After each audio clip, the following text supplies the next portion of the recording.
Hello everyone, मैं हूँ महेश्वरी गोयल, आपकी Hindi teacher teacher school of innovative learning से। आज हम तीसरी कक्षा की दूसरी कविता जो है पढ़ने वाले हैं, नानी जी का गाँव, जो लिखी है डॉक्टर उदयराज उपाध्याय जी ने। नानी यानी क्या होता है? हमारे मम्मी की माँ, मम्मी की मम्मी यानी नानी।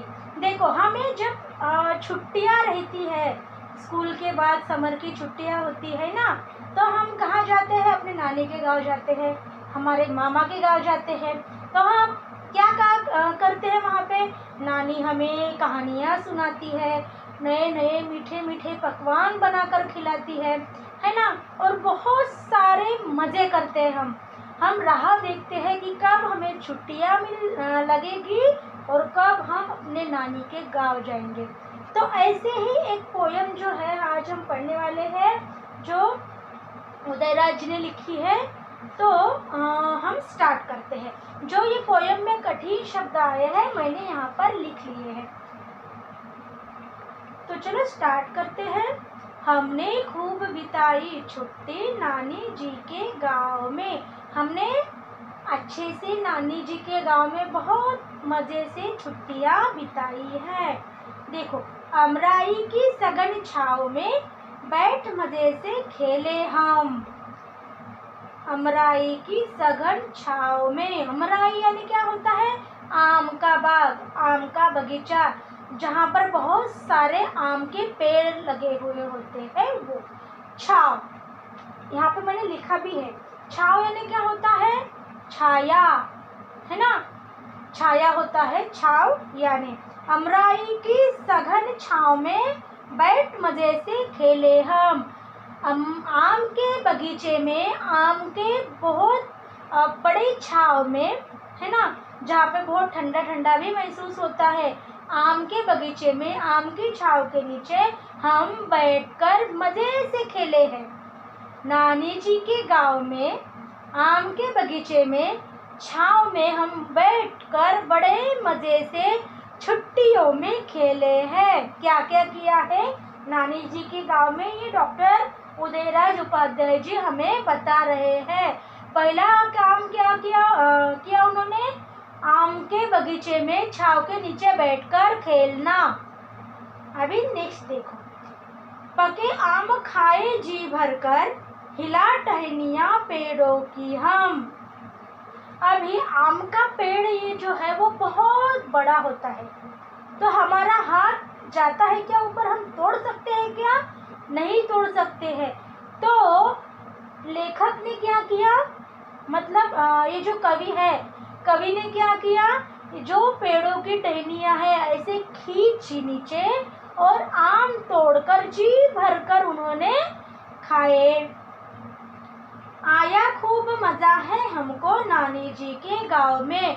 जब आम के बगीचे में पेड़ के नीचे छाँव में बैठकर खेलने में, है ना, खेलने में जो मज़ा आया है, जो आम के टहनियाँ झुकाकर आम तोड़कर वो जो आम है वो जी भरकर खाने में खूब मज़ा आया है। किसको आया है? लेखक को आया है। और ऐसे ही मज़ा हमें भी आता है जब हम नानी के गांव में जाते हैं। तो आगे, सुबह शाम पकवान मिठाई नानी जी हर रोज़ खिलाती। सुबह शाम नानी जी जो है वो हमें बहुत ज़्यादा प्यार करती है।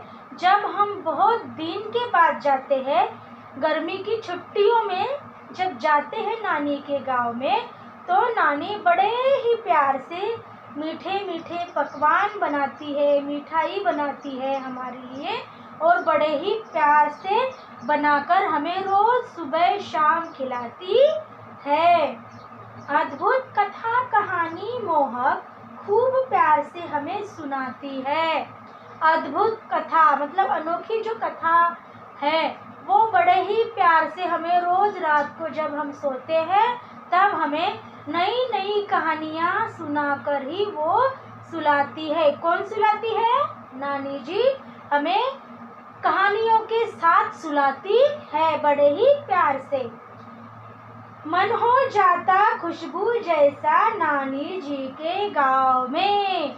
हमारा ये जो मन है वो खुशबू जैसे हो जाता है। कहाँ पर जाने की बात हो जाता है ऐसा? नानी जी के गांव में।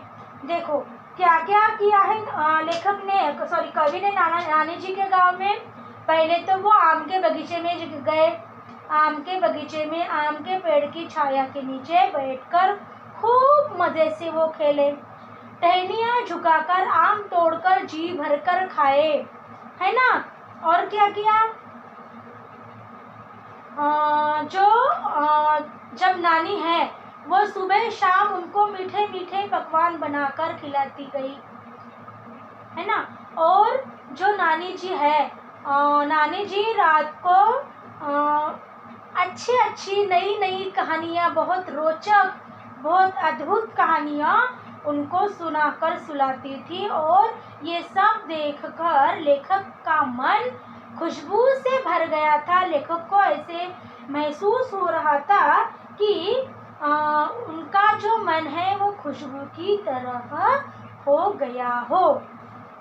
अपेक्षा है, मुझे यह आशा है कि आप लोगों को ये पोयम समझ आई होगी। तो आज के लिए हम यहीं पे रुकते हैं और मिलते हैं अगले वीडियो के साथ। Bye, have a nice day.